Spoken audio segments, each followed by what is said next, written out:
ഈശോ മിശിഹായ്ക്ക് സ്തുതിയായിരിക്കട്ടെ. Ave Maria. ഞാൻ ഈശോയുടെ തിരുരക്തത്തോട് വിളിച്ച് പ്രാർത്ഥിച്ചപ്പോൾ എനിക്കും എൻ്റെ കുടുംബത്തിനും കിട്ടിയ അനുഗ്രഹങ്ങൾ ഒക്കെ നന്ദി പറയാനായിട്ടാണ് ഈ സാക്ഷ്യം ഞാൻ ഇടുന്നത്.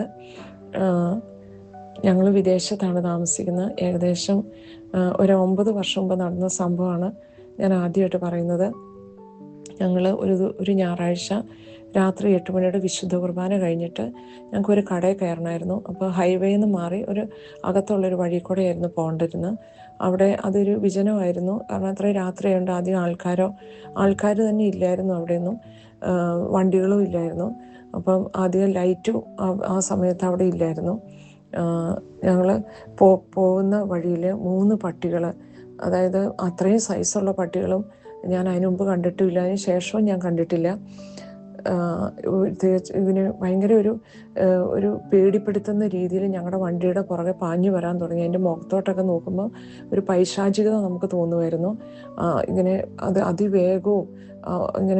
അതിവേഗം വരികയും ഒത്തിരി പേടിപ്പെടുത്തുന്ന രീതിയിൽ കുരച്ചുകൊണ്ടും എൻ്റെ കണ്ണുകളും മുഖമൊക്കെ കാണുമ്പോൾ നമുക്ക് ശരിക്കും പേടി തോന്നുമായിരുന്നു. അപ്പോൾ പിള്ളേരാണെങ്കിലും പേടിക്കാൻ തുടങ്ങി. ഞങ്ങൾ ആ കടയൊന്നും കയറാൻ പറ്റിയില്ല. ഞങ്ങൾ വഴി തെറ്റി ഇങ്ങനെ വണ്ടി വിട്ടുകൊണ്ടിരിക്കുക. ഞങ്ങൾ പോകുന്നതനുസരിച്ച് ഈ പട്ടികളും ഞങ്ങളുടെ പുറകെ വന്നുകൊണ്ടിരിക്കുന്നു. എത്രയും ഉറക്കം ഞങ്ങൾ പല രീതിയിലുള്ള പ്രാർത്ഥനകളെല്ലാം ചൊല്ലിയിട്ടുമൊന്നും ഇത് നിൽക്കുന്നില്ല. അവസാനം പെട്ടെന്ന് എൻ്റെ മനസ്സിലോട്ട് പണ്ടൊരു അനുഭവ സാക്ഷ്യം, ഒരു സുവിശേഷ പ്രഘോഷകൻ എഴുതിയ ഒരു അനുഭവ സാക്ഷ്യം എൻ്റെ ഓർമ്മയിലോട്ട് വന്നു. അതായത് ആ സുവിശേഷ പ്രഘോഷകൻ അന്നത്തെ ശുശ്രൂഷ കഴിഞ്ഞ് ഒത്തിരി രാത്രിയായപ്പോൾ ഒരു വിജന പ്രദേശത്തോടെ പോകുമ്പോൾ ഒരു പൈശാചിക പ്രലോഭനം ഉണ്ടായി.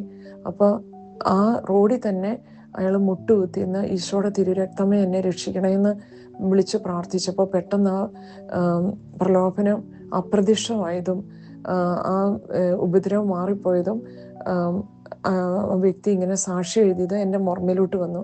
പെട്ടെന്ന് ഞാൻ ഈശോയുടെ തിരുരക്തമേ ഞങ്ങളെ രക്ഷിക്കണമെന്ന് 3 പ്രാവശ്യം വിളിച്ച് പ്രാർത്ഥിച്ചായിട്ട് എൻ്റെ ഓർമ്മ. ആ സെക്കൻഡ് തന്നെ പട്ടികൾ ശാന്തമായിട്ട് അവിടെ ആ റോഡിലിരുന്നു. ഒരു തരത്തിലും ഒരു അനക്കം പോലും ഇല്ലാത്ത പോലെ അത് അവിടെ ഇരിക്കുകയാണ്. ഞങ്ങളപ്പോൾ വണ്ടി റിവേഴ്സ് എടുത്ത് അതിൻ്റെ സൈഡിൽ കൂടെയാണ് ഞങ്ങൾ വന്നത്. അപ്പോഴും ഇതൊന്നും ഒരു ശല്യം ഉണ്ടാക്കിയില്ല. അപ്പം ഈശോയുടെ തിരുരക്തത്തിന് ഇത്രയും വലിയ ശക്തി ഉണ്ടെന്ന് ഞങ്ങൾ തിരിച്ചറിഞ്ഞു ആ സംഭവത്തിലൂടെ. അടുത്ത ഒരു സംഭവം, ഇത് ഒരു 8 വർഷം മുമ്പ് നടന്നതാണ്. ഞാനും എൻ്റെ 3 മക്കളും ഞങ്ങളുടെ ഒരു ഫ്രണ്ടും ഇവിടെ ഒരു ടാക്സിയിൽ ഞങ്ങൾ ഒരു ധ്യാനം കൂടാനായിട്ട് പോകുമായിരുന്നു. അപ്പം കുറച്ച് ദൂരം ഉണ്ടായിരുന്നു അങ്ങോട്ട് എത്താനായിട്ട്. അപ്പം പോകുന്ന വഴിക്ക് ഞങ്ങൾ പ്രാർത്ഥിച്ചുകൊണ്ടൊക്കെ പോയത്. അപ്പം സ്പീഡിൽ വണ്ടി പോണ ഒരു ഹൈവേ കൂടെയാണ് ഞങ്ങൾ പോയിക്കൊണ്ടിരിക്കുന്നത്. അപ്പം എൻ്റെ മോൻ ഒരു സമയം ഇപ്പം എന്നോട് ഫോൺ തരാമെന്ന് ചോദിച്ചപ്പം ഞാൻ ഫോൺ കൊടുത്തു. സാധാരണ ഞാൻ അങ്ങനെ കൊടുക്കാറില്ല. അപ്പം അവൻ പെട്ടെന്ന് ആ ഫോൺ പിടിച്ച് നോക്കിക്കൊണ്ടിരിക്കുന്നു. കുറച്ച് ദൂരം കഴിഞ്ഞു, ഒരു 5 മിനിറ്റ് കഴിഞ്ഞപ്പോഴത്തേനും എനിക്ക് സൈഡിലോട്ട് ഇപ്പോൾ AC, പിന്നെ വണ്ടിയിൽ AC ആയതുകൊണ്ട് ഗ്ലാസ് എല്ലാം കയറ്റിയിട്ടാണ്, നമുക്ക് പുറത്ത് ഒച്ചയൊന്നും അങ്ങനെ കേൾക്കത്തില്ല. പെട്ടെന്ന് എനിക്ക് സൈഡിലോട്ട് നോക്കാൻ ഒരു പ്രേരണ തോന്നി. നോക്കിയപ്പോൾ ഒരു വാൻ ഇങ്ങനെ റെഡ് സിഗ്നൽ കട്ട് ചെയ്തിട്ട് ഞങ്ങളെ വണ്ടിയിലോട്ട് ഇടിച്ചു എന്ന് തന്നെ ഞാൻ ഓർത്തത്. പെട്ടെന്ന് എനിക്ക് ഞാൻ പെട്ടെന്ന് ഈശോയുടെ തിരുരക്തമേ എന്ന് പറയാൻ മാത്രമേ എനിക്ക് പറ്റിയുള്ളൂ.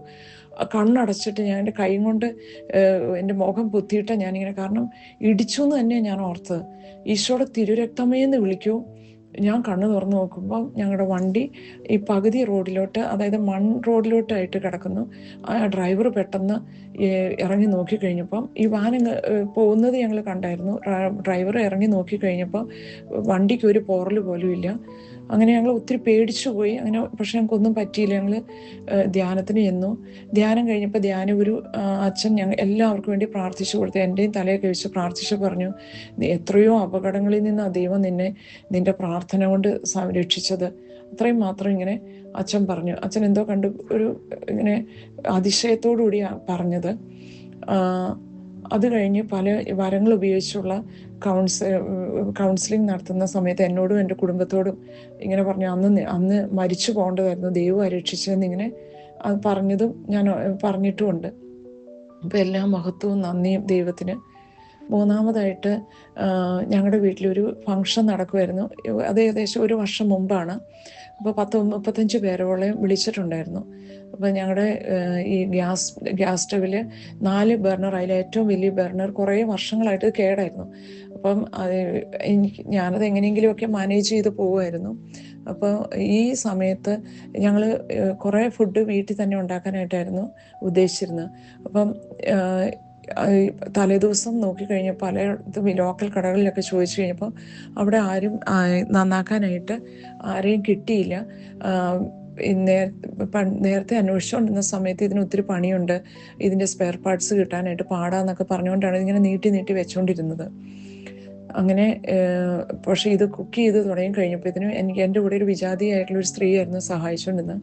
അപ്പോൾ ഭയങ്കര ബുദ്ധിമുട്ട് തോന്നി ഞങ്ങൾക്ക്. ഇത് പണി തീരുന്നില്ല, തന്നെയല്ല ശരിയാവുന്നുമില്ല. അപ്പോൾ ഈ ബർണർ ഇല്ലാതെ പറ്റില്ല എന്നുള്ള, ഇനിയിപ്പോൾ എന്ത് ചെയ്യും എന്നുള്ള രീതിയിലായി കഴിഞ്ഞപ്പോൾ ഞാൻ മാറി അടുക്കളയിൽ നിന്ന് പുറത്ത് വന്നിട്ട് ഞാൻ പറഞ്ഞു, എൻ്റെ ഈശോയെ, എന്നെ ഈ വിജാതിയായ സ്ത്രീയുടെ മുമ്പിൽ നാണം കെടുത്തരുത്. ഞാൻ ഉറക്കം 3 പ്രാവശ്യം ഈശോയുടെ തിരുരക്തത്തെ വിളിച്ച് പ്രാർത്ഥിക്കാൻ പോവാട്ടോ എന്ന് പറഞ്ഞു. ഞാൻ ഈശോയുടെ തിരുരക്തമേ, ഈ ഗ്യാസിൻ്റെ ഈ ബർണർ ഒന്ന് ശരിയാക്കി തരണേ എന്നിങ്ങനെ ഉറക്കെ പ്രാർത്ഥിച്ചു. ആ സ്ത്രീ കേൾക്കെ തന്നെ ഉടനെ ഞാൻ പ്രാർത്ഥിച്ചു കഴിഞ്ഞിട്ട് ഓണാക്കി പോയി. ഈ ബർണർ ശരിയായി. ആ മുഴുവൻ കുക്കിങ്ങും തീർന്നോടം വരെ ഒരു കുഴപ്പമില്ലാതെ അത് ശരിയായി. പിന്നെ പിറ്റേ ദിവസമൊക്കെ നോക്കിക്കഴിഞ്ഞപ്പം പിന്നെ ഇടയ്ക്കിടയ്ക്ക് അത് ശരിയാവുന്നില്ലായിരുന്നു. പിന്നെയും ഞാനിങ്ങനെ പല പ്രാവശ്യം പ്രാർത്ഥിച്ചു കഴിഞ്ഞപ്പോൾ ഇപ്പം അതൊരു കുഴപ്പമില്ലാതെ വർക്ക് ചെയ്യുന്നു. പിന്നെ പല സാധനങ്ങൾ കാണാതെ പോകുമ്പോൾ, അതായത് ചില നമ്മൾ വെറുതെ ഇട്ട് നമ്മളെ ബുദ്ധിമുട്ടിക്കും, കുറേ സമയം നമ്മുടെ സ്വസ്ഥത പോവും. അങ്ങനെയൊക്കെ വരുമ്പോൾ ഞാനിങ്ങനെ പല പ്രാവശ്യവും പല കാര്യങ്ങൾക്ക് വേണ്ടി ഈശോയുടെ തിരുരക്തമേ എന്ന് പറഞ്ഞ് പ്രാർത്ഥിക്കുമ്പോൾ, ഇപ്പം കാണാതെ പോയ സാധനങ്ങൾ എനിക്കൊന്ന് കാണിച്ചു തരണം, ഇന്ന സാധനം പേര് പറഞ്ഞ് പ്രാർത്ഥിക്കുമ്പോൾ ഒരു കുറച്ച് നേരം കഴിയുമ്പോൾ അത് കണ്ടു കിട്ടുന്നു. അല്ലെങ്കിൽ ഓരോ കാര്യങ്ങൾ ഈശോയുടെ തിരുരക്തമേ എന്ന് വിളിച്ച് പ്രാർത്ഥിക്കുമ്പോൾ നടക്കുന്നു. അപ്പം എനിക്ക് മനസ്സിലായി ഈശോയുടെ തിരുരക്തത്തിന് ഒത്തിരി ശക്തിയുണ്ട്. പ്രത്യേകിച്ച് പൈശാചികമായ പീഡകളുടെ മേലെ നമുക്ക് പെട്ടെന്നൊരു വിടുതലും കിട്ടാനായിട്ട് ഈശോയുടെ തിരുരക്തത്തെ വിളിച്ച് പ്രാർത്ഥിക്കുമ്പോൾ നമുക്കത് കിട്ടുന്നു. അപ്പം ഈശോയുടെ നാമത്തിന് മഹത്വം. ഈശോയ്ക്ക് എന്നും ആരാധനയും സ്തുതിയും പുകഴ്ചയും അർപ്പിക്കുന്നു.